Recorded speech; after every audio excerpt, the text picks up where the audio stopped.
田島さんは今何をおっしゃいと言いますか。あなた遅いです。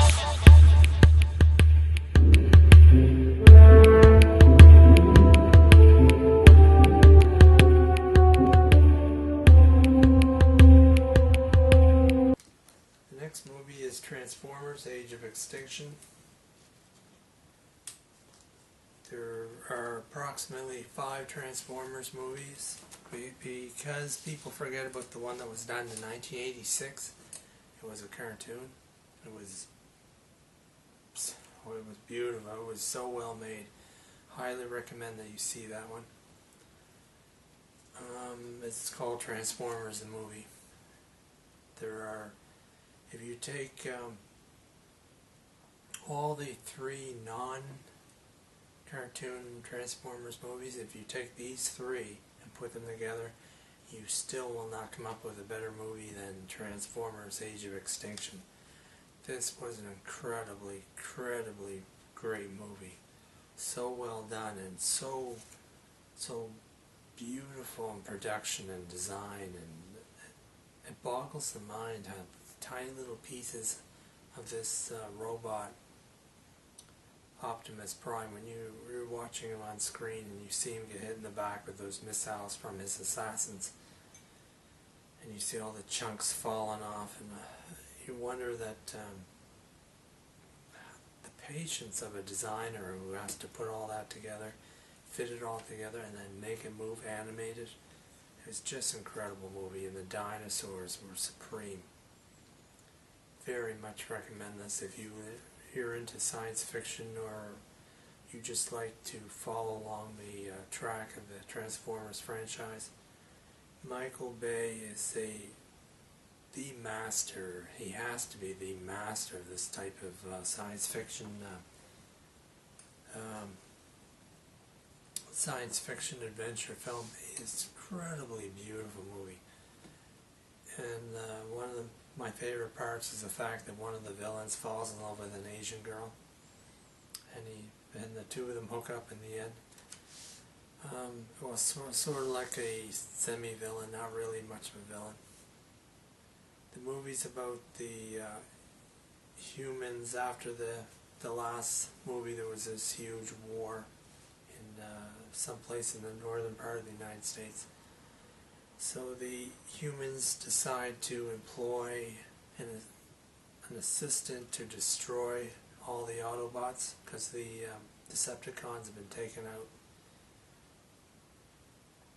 and destroyed, and they're taking, they want the metal off the Transformers and they want the metal off the Autobots and the Decepticons and be melted down to create these super robots to be used to defend Earth from any future attacks. So this is what the movie centers around, trying to create these super robots, this factory that's heavily influencing the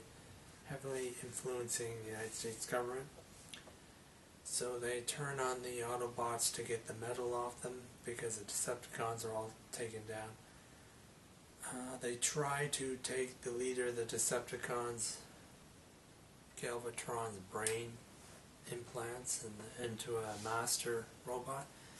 But they can't figure out why they can't get the face to just form right, but it's actually Galvatron pretending that he's dead, so that they will build him a body that he needs. But Galvatron's in complete control of the mind of this creature, and doesn't let on that he is not.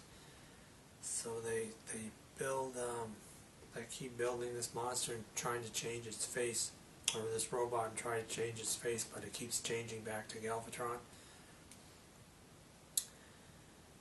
Optimus Prime, after losing just about all his army, employs the use of dinosaur robots that were hiding in a cave. They were the Guardians, he called them. And he employs them to help him fight off the Decepticon army, which is not really Decepticons, but the human robots under control of Galvatron, who takes them over at the end of the film. They eventually just destroy them all, but there there are a few renegade Autobots that join up, that had been successfully hiding in the desert from the humans, who join up with Optimus Prime, and they help him in his quest, but there's not enough of them to fight all these robots, which is why the dinosaur robots are brought in. The movie is about, starts off with the creators of the creators of Galvatron and Optimus Prime and all the others. They land on Earth about, I think it was during the age of the dinosaurs, probably about 8 million years ago. And the object of the game is to create more metal in which to create the robots, or the Autobots, the Decepticons. So the